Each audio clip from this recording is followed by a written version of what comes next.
Tash është duke u përmbyllur procesi i numërimit të gjitha votave.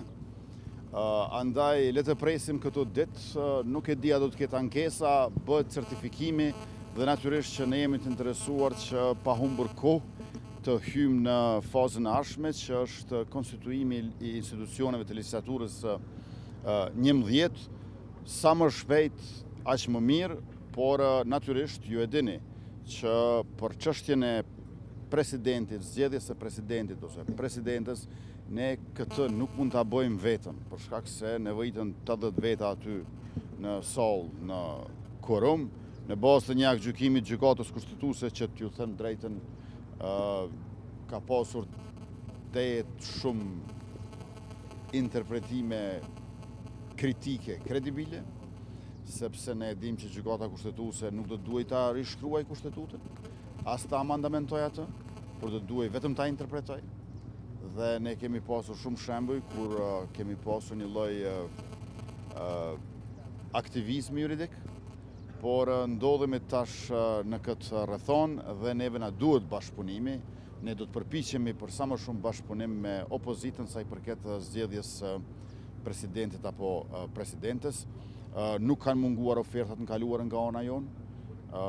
Qasja jonë është konstruktive, është kreative, është aktive, por shpresoj që kësaj radhe do të ndryshojë qasja e opozitës dhe propozimeve tona, sikurse herën e kaluar që ju përgjigjen me refuzime, nuk do t'i kenë më pjesë të identitetit që na bëri t'i quajmë blok opozitar, sepse keni parasysh, ofruam bashkëqeverisje, thanë jo.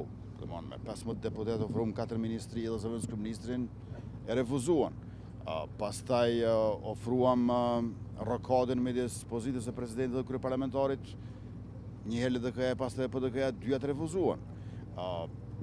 Ne vazhduam më tej duke ofruar që të votojmë presidentin e propozuar nga opozita, le të na i sjellin 3 propozime, ne jo bëjmë edhe në nënshkrimet edhe votat, prap refuzuam. Dhe në fund edhe liderën e shoqërisë civile, doktoreshën Feride Refushiti, refuzuan. Pra, e kuptoni, për të ecur përpara, ka nevojë që të përfundoj sjellja refuzuese e opozitës. Ndërkohë që ne e kemi në karakterin tonë si lëvizje, prej se ekzistojmë, jemi bëj 21 vjeç këtë muaj, që t'jemi edhe njerë për i theksoj kreativ, konstruktiv, aktiv. Po e përsëris që komunikimin me partit opozitare gjithmonë e kemi inisuar ne. Ne jemi ata të cilët e kemi bërë kërkesën për takime me ta vazhdimisht. Ne jemi të interesuar që shteti të ecë përpara, por ju e kuptoni që ne punojmë për çdo ditë.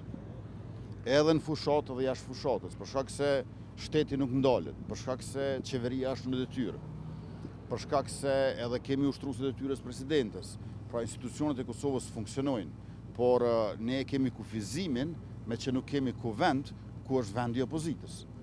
Prandaj paradoksi është që opozita duke u përpjekur që të na pengojë neve e ka anuluar vetveten, me qenë se nuk e ka vendin ku ajo shprehet dhe vepron e që është kuvendi.